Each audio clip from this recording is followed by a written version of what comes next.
Hi, everybody. This is a brand new episode, brand new type of episode, a new format that we're experimenting with, and it's a little bit different. James and myself over at Social Link have decided to go live every single day during this lockdown version 3 since the beginning of the year. And whilst we've been doing that, we've been looking for new ways and novel ideas that we could come up with and things that we could do. So today's episode is actually a live video of James O'Donnell and myself talking about experimentation and running an experiment at the same time. So we recorded this episode live. We're looking for feedback from you guys as to whether you like this kind of format, whether you'd like to have a live Q&A style episode where you can actually ask questions directly, or any kind of feedback you can give us, really, if you liked it or not. Either way, thank you so much for being part of this community. Thanks to everyone who does reach out. And I've had a couple of calls actually in the last 2 weeks, which have been fantastic because they've listened to the podcast. I really appreciate that. We're always here to support, help, partner, help you guys get as much as possible out of this. And if we can help online, we will always do our best. Guys, thank you very much. Enjoy this episode. Let me know what you think. And remember, just pop over on socials to @allaboutdigmar to let us know what you think. Have a good day.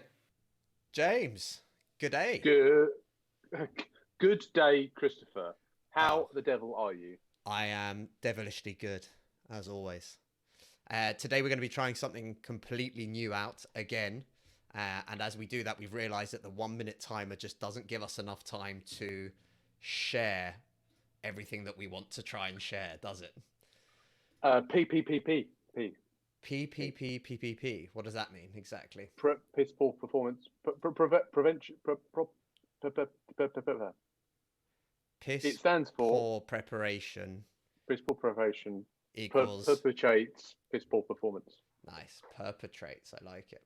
Okay, well, anyways, other than that, we are trying something new today. Yet again, we're going to try and record a episode of the All About Digital Marketing podcast, and we're going to do it live. For those of us who are just on the Social Link feed and might not be aware of the All About Digital Marketing podcast, Christopher, what is the All About Digital Marketing podcast? Are you saying that everyone doesn't know about the All About Digital Marketing podcast already? The podcast does exactly what it says on the tin. It's a podcast all about digital marketing. We started this back in July 2019. It was a challenge internally, bit of an experiment. We wanted to know how to start, record, publish, syndicate a podcast, just so that we knew how to do it for our clients. So we started it, we tried it out for that month. We were busy, creating content, etc. We managed to get everything out. We managed to publish a live podcast. We managed to get it syndicated. We were super chuffed with all of those things, as you can imagine. And here we are 18 months later nearly, and we're 115, I want to say 115, might be 114 episodes later, nearly 19,000 downloads later. And whoa! Yeah, and it's been absolutely epic. I think we've had some 60 odd guests. I should really know these stats, shouldn't I? You need a stat sheet. The problem is though, whenever you talk about it, it's kind of like you know where you are because you're ahead from a recording perspective, because it takes time. You record a podcast, don't you? And then there's the editing, and then you pulling everything together, and then the publishing timeline. And so where you are at, like you might be at recording 120, but in the wild, we might only be up to episode 115 or so. This is exactly right. We do a lot of preparation in advance, and that's why this is something very different for us, right? Trying to record a live episode, and obviously this isn't going out live on the podcast because it can't, but it did make me think about whether or not we could start doing this a little bit more often so that we could get input from viewers, listeners, and try and sort of gauge if there are any questions or anything like that we can actually answer. But the main idea of this, again, we're always about experimentation, and that's why this is called an experiment again. This might not work. This format might not be enjoyed by anybody. In fact, I might get feedback from some of the people on the All About Digital Marketing podcast saying that this is absolute crap and that they don't want to hear this kind of format ever again. Or alternatively, it might be this is quite a cool way of doing it. And if people knew that we were going to do this, and if we scheduled it at a time, we could actually do live Q&A as an episode, which would then help more people as well as we publish that afterwards. So that's why we thought this would be interesting today as something different, another experiment, something new. And again, if you are watching this on any of the channels, so we're currently spread out over YouTube, Facebook, Twitter, let us know, say hi. You are now part of a podcast episode. And yeah, let's jump into this. What do you reckon, James? Yeah, well, there's lots of different ways that you can create podcast episodes. You know, the basic one where people interview someone about a particular subject or about their career or history, etc. You know, that's a that's a type of a podcast. And then you do other ones where you do standalone, where you just on your own kind of monologue, not in a kind of mono style. You know, there's some personality that you certainly bring to it, where you talk about a particular element of digital marketing. And then recently you did, for the 100th episode, you did a kind of celebratory best of, where you picked out your best bits of the podcast. But going live and then repurposing that as a podcast is a great idea. I know Tim Ferriss does drunk AMAs, doesn't he? Where he's got a bottle of wine and he just kind of answers people's questions that they might drop into Reddit or Facebook or wherever it is that they've populated questions. So it might be something that we do where we say we're going to be answering people's questions on a live, and so people can drop questions in ahead of time, and that's what we then answer. We maybe pick 4 or 5 of the best of those questions, and we answer that on the live for people that want to see it live, and then also that's repurposed as a podcast. Yeah, and again, it's been really interesting to see the development of it, right? So we started one of the very first guest episodes, which was basically me asking questions, waiting for answers. It's now turned far more conversational, which I'm guessing people like because they haven't run away and disappeared and stopped downloading and listening to the episodes. But I do think that there is a lot of space in podcasting to still have fun and to enjoy it and to try different things. And again, if you tell everyone this is an experiment, like we're doing right now, people understand that that doesn't mean that we're going to move everything to this new format. And if they don't like it, they have to lump it. But actually, it's the other way around, right? We're trying to say, no, we just want to see what works and what doesn't. We want to try this out. If it gets a decent response, fantastic. If it doesn't, no dramas. We won't do it anymore. And, it's not what the bulk of it is. But I think way too many businesses, and we do talk about this a lot, which is why, especially recently, which is why I wanted to do this as a podcast episode as well. There's a real fear of trying new things. And there's a couple of different reasons for that. Obviously, things to do with right now, change. It's a pretty big change in our atmosphere, our environment, the way we're living currently with lockdowns again. And even though we've had them before in the last 12 months, they're not nice things to go through. And I think people revert back, and you've talked about this a little bit, they revert back to comfort. They revert back to normal routines or habits because it feels easier, it feels safer. And I think that's something that's really a shame, basically, because right now, whether we feel good or feel bad or feel a little bit weird or anything else, right now is a great time to just go, well, do you know what? Stuff it. The rule book has been ripped up, thrown out into the shredder, burnt, set fire to, and, it's gone. There is none. We have Zoom calls in our PJs. We are constantly connected to people. We are trying our best to figure out what's what. And not everyone's having a good time of it. We have ups and downs. We've talked about this as well on these lives. I've had them, definitely ups, downs. I have great days, and then I have days where I just want to sit on the sofa, watch Netflix, and not think about anything or anyone. And I think that's a really challenging thing to get through. And I think one of the things that has actually helped us, or at least has helped me, is mixing things up. Doing FIFA Fridays, playing FIFA and chatting to somebody at the same time. What a silly little thing to do. And it doesn't make a huge difference. And it takes 20 minutes of my day. But actually, it changes my complete mindset. It just shifts me out of the humdrum day in, day out. And it just makes me feel a little bit better. So I feel like these lives as well are another way of doing that. The idea of recording a live podcast, again, another way of doing it. Interacting with people, getting a chance to speak to people, talking to you, obviously, which is fantastic, James. Where's that mute button? But I do think it's a really important time to try things that not only are going to be an experiment for what it works for your audience, but it's also going to be an experiment for what makes you feel better.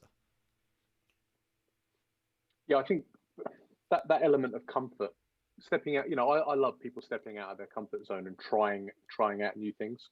Great branding, thanks, Chris. Chris just held up the Social Link Digital Marketing coffee cup and is holding it up to camera for those of you who are listening on the podcast. Great radio there, Chris. Great radio content. Stepping out of your comfort zone. People should be doing it, particularly at the moment. You've got the get out of jail free card. You've got experiment. You know, any piece of content that you're putting out at the moment that is different to what you normally put out, call it an experiment. People will allow you to experiment in public now digitally. They're not going to judge you for it.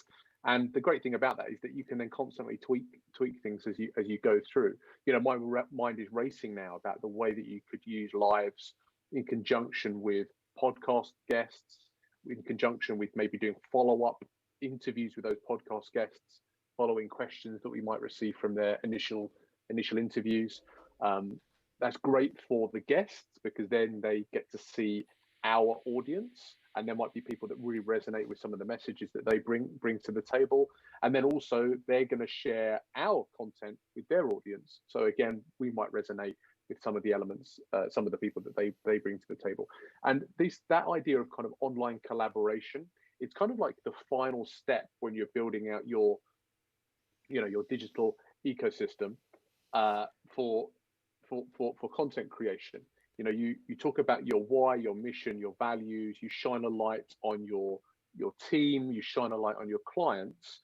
You start building a community, and then you start collaborating with other people out there that are in your space, that might be sharing clients, that might not, but are certainly thought leaders. And you have conversations with them, and it elevates them because they're seen as a thought leader, and it can elevate you as well. But it's probably the final stage in that kind of community online building stage that you go through. And these kind of lives, this kind of lives is certainly an interesting way of helping that collaborative effort. Some people love this kind of live element, bringing their personality to the table. Other people might want a more formulaic kind of interview style, but I think it's a really fun experiment, and I look forward to mapping out some ideas, Chris. Oh my God, are you going to use a whiteboard? I have a whiteboard. Yeah. There's a great space here for a whiteboard, and A very big whiteboard. One day there will be a whiteboard there. We're going to start a GoFundMe page for Jod's whiteboard. There are far more important things to be funding than Jod's whiteboard. Well, this was the idea of this episode, and I do agree with you. I think there's tons of ways that we can make this more interesting, and interesting enough that you talked about the collaboration and partnerships as being like that final step as well. Later today, I will be going live as part of Adam King's rebrand of the Catching Client podcast, which is now becoming the B2B growth think tank, which I'm really looking forward to as well. That's going to be 10 guests over the course of 3 hours, talking in a fireside panel kind of chat in 3 sets of 3. That's going to be great. So check out our social profiles. We will put links to that. But that's this afternoon between 1 and 3. And it got me thinking about this as well, right? There is just so much more that we could all do with a podcast. How can we make it more interactive? And I'm starting to wonder whether or not actually there would be a really useful way of doing something like a weekly Friday Q&A. So we've got the All About Digital Marketing group. We could run a weekly Q&A live episode, record it. People can ask questions. We can answer them. We can create that content. And again, maybe that's a weekly episode that goes out on top of whatever else that we're doing. But what a fantastic way to make the audience more part of, I think anyway, to make the audience more part of the podcast rather than it just being a one-sided conversation all the time, or at best, two-sided conversation. And the good thing about that as well is that we can you can deliver content before that, requesting questions.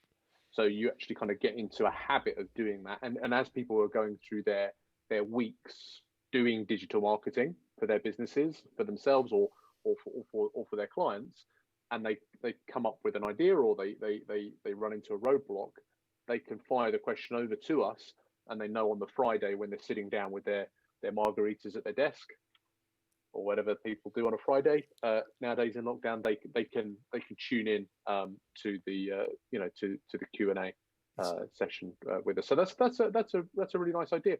One thing about the Adam King B2B growth think tank. I think you need to update your photograph on that one. Why? well, the socials that they're pushing out, advertising, Has an it's old picture of me? I would say it's pre-lockdown. Is it really? Yeah, it's the one where you're smiling and you've got the old Apple headphones in it, and it's before you started your running and Oh yeah, wow, okay. So it's my fat yeah. photo. You didn't want to use those words? Pre-lockdown photo, I'd call it. Yeah, Pre-lockdown photo. Okay, cool. Well, it's your before photo. before, fantastic. My after photo looks slightly different. Well, to be fair, again, we wanted to get involved with this because I do think that anyone that's trying something different right now deserves support. And this is Oh the yeah, main thing, right? yeah. Support. I put a post up the other day on LinkedIn. I just said, if one of your colleagues is putting out a post on social media about business, about anything, support them. If your company is putting out content, support them. If your friend is putting out content, support them. Everybody needs help at the moment, and just giving them a little bit of a push, it just emotionally it just helps people out to know that they're not alone and they're not just shouting out into the void. But also it helps you start to take action. If you see your colleagues are taking action, you give them a bit of support. When you then take action, when you try and step out of your comfort zone, when you try something that you're not used to, they'll give you some support as well. So I think supporting other entrepreneurs that are out there, other businesses that are out there, people that you used to work with, clients, ex-clients, people that you'd love to work with, just take help people out and support people at the moment.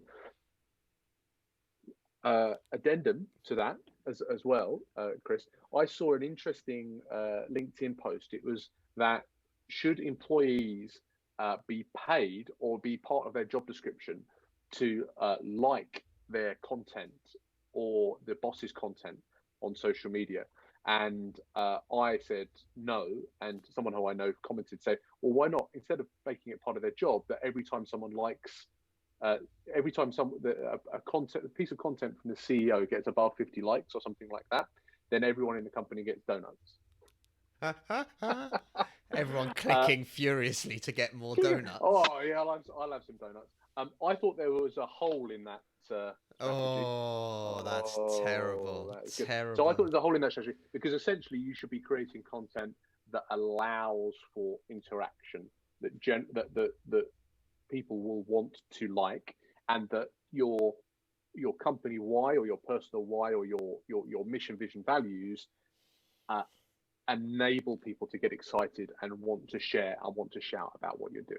Absolutely. Um, I, but I I, thought it's quite an interesting thought experiment, really. well, I think the key to it, though, is exactly what you've just mentioned. If you're putting out content and your staff are like that, ugh, then you're putting out the wrong content, right? You're not showcasing something that they're going, I'm proud to work here because my boss has done X or Y, or the company is doing this, or, you're losing or you're missing that kind of interaction between them where they think, yeah, I'm part of this organization. And one of Yeah. the biggest things that we see with medium-sized companies, I'm not going to go to the point of Fortune 500s or anything like that because we don't work with them, but Hang on. medium-sized. I've got Cookie on the line. Tim. Oh yeah, yeah. Oh, I've got this veg guy on the line, Chris. He wants some help shifting some apples. All right. Oh, So and Tim Cook, the and guy from some the local coats. market. Some coats. He's got some Macintoshes in. Yeah. All right, mate. Well, the thing is, though, what's interesting about it when we talk to mid-sized companies, and I'm talking sort of, anywhere from 20, 30, 50 employees, what we realize really quickly is there is zero interaction from any of the team. And even worse than that, not only the team not really interact with the content, but the team themselves don't really post any content themselves. And in that sales kind of role, in that business development kind of role, in that way of pushing yourselves out as a leading tech firm in X or Y or whatever it is, having nobody that's involved in anything and having your content just kind of sit there, you think to yourself, there's a big issue here. Nobody's bought into this. Nobody's part of this. That's why I'm such a believer in raw, passionate content Like this. like this. Yeah, like Raw. leaders, CEOs, sales directors. They get so. I put up a post on LinkedIn about this earlier, but they get so lost in the kind of operational weeds of running the business, and they kind of outsource content to marketing. And marketing are kind of, they have to take lead, they have to be led by the leadership about what they're going to create. You can't just talk about your products or your clients all the time. You need the leadership to get involved, to share their passion, to share about their company why. And the more the leader can do that and shine light back on the company, the more that marketing and sales are going to want to get on board with that messaging. If they've just got a blank piece of paper, no wonder people don't want to get involved with it, because it's formulaic, same again, same again, same again. Whereas you see them on LinkedIn, you see some really good CEOs that put out their own content that is raw, that has spelling mistakes in it, that uses weird hashtags, that is just to phone, talking to phone about a particular thing that's going on in the business. And that's the stuff that gets people going, because they say, well, look, if our CEO is going to be doing this, and not, I'm going to try it out, I'm going to give it a go because I believe in what the company's doing. The problem happens, as I said, when it's formulaic, same old marketing. People are not going to get involved. And breathe. Rant over? Rant over. Fantastic. Should we say goodbye for the day, Chris? I think we are. I think this has been a great experiment. Let us know what you think. If you'd like to check out the podcast, it's at All About Digimar on all the social channels. And the website is www.allaboutdigitalmarketing.co.uk. And for our listeners, thank you so much for being part of this, part of the community, part of the group of amazing individuals. I've actually had the pleasure of meeting some of you on Zoom meetings recently, because you've reached out and talking about different opportunities or different potential partnerships that we could do. We love that kind of stuff. We want to help support every single one of you in the best way possible. So please do let us know what you think of this episode. Let us know if you like the idea of a live Q&A episode every now and again. And if you do, ping us any questions. Again, it's at All About Digimar on socials. And we really appreciate everyone. This has been fantastic. James, arrivederci, as they say. Strong wave.